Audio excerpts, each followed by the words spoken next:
Hello mga katambay! Welcome to Tambay Journey. At ayan na nga, tatambay na naman ang inyong katambay na si Mami Yusna. And syempre, by this time, kasama ko na naman ang aking tambay buddy. Walang iba kundi ang aking mahal na mama.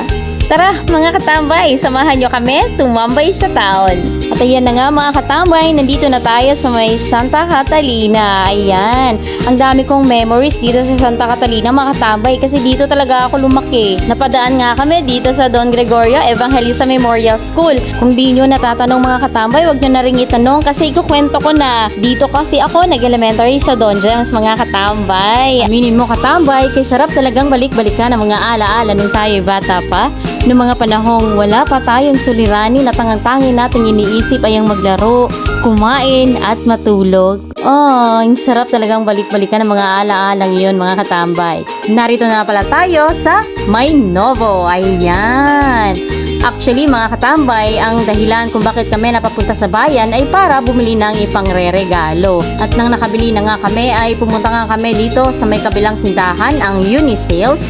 Ayan, dahil wala kasing gift wrapper sa May Novo mga katambay, kaya nagbabakasakali kami na baka meron dito sa Unisales. Pero bago kami pumunta sa bilihan ng mga gift wrapper ay nag-window shopping muna kami dito. Tingnan nyo mga katambay, ang dami mga damit at ang mumura pa. At eto na nga katambay, no, nakakuha na nga tayo ng gift wrapper. Ngayon ay kukuha naman tayo ng pandikit. So kukuha tayo ng scratch tape at ng double-sided. At eto na nga katambay, nawawala na naman ng aking ina. At alam ko kung nasan siya katambay. Tara, samahan nyo ako. Ayan, so nandito na naman ang mama ko sa mga kitchenware. Ganira din ba ang mama nyo sa tuwing papasok ng department store ay talagang pupunta talaga sila sa kitchenware? Tipong hindi magiging kompleto ang kanilang araw kung hindi makakapunta sa kitchenware. Eto na nga katambay, ang pagbibili namin ng regalo ay napunta na sa iba't ibang bagay. Bakit kaya ganun ang mga babae katambay? Hindi tulad ng lalaki, kung ano ang bibilhin ay yun lamang kanilang bibilhin at wala ng iba. Pero pag babae ang makakapunta sa town at papasok sa tindahan,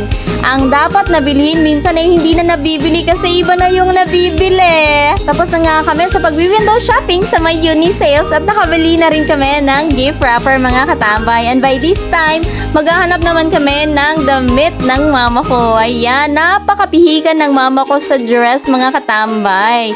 Pero actually, maganda rin naman ang taste ng mama ko kasi gusto niya ng simple lang. Yung hindi siya maggarbo talaga. Ayaw niya yung maraming dekorasyon talaga at masyadong kumikinang. Gusto niya yung plain and simple lang. Ganun lang ba? Low-key. Alam niyo mga katambay, ang dami na namin napasukan na tindahan ay wala pa rin siyang mga nagugustuhan. Sana by this time, no, ay meron na siyang magustuhan kasi ilang tindahan na yung napasok namin mga katambay. Tingnan nyo, sinecheck talaga niya ang bawat detalye ng mga damit.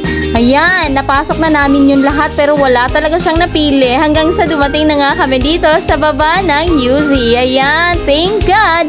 At nakahanap na nga siya ng kaniyang isusuot. Ayan, very plain and very simple but elegant. Syempre mga katambay ay bumili rin ng hijab ang mama ko para may ipang teterno sa kanyang dress. At pagkatapos nga ng lahat mga katambay ay kumain na nga kami ng mama ko. Gawa ng gutom na kami ng mama ko. At syempre para pag-uwi namin sa bahay ay magpapahinga na lang at hindi na kami magluluto. Actually mga katambay, sa tuwing pumupunta kami ng bayan ng mama ko, ito talaga ang pinakaantay ko, ang kumain.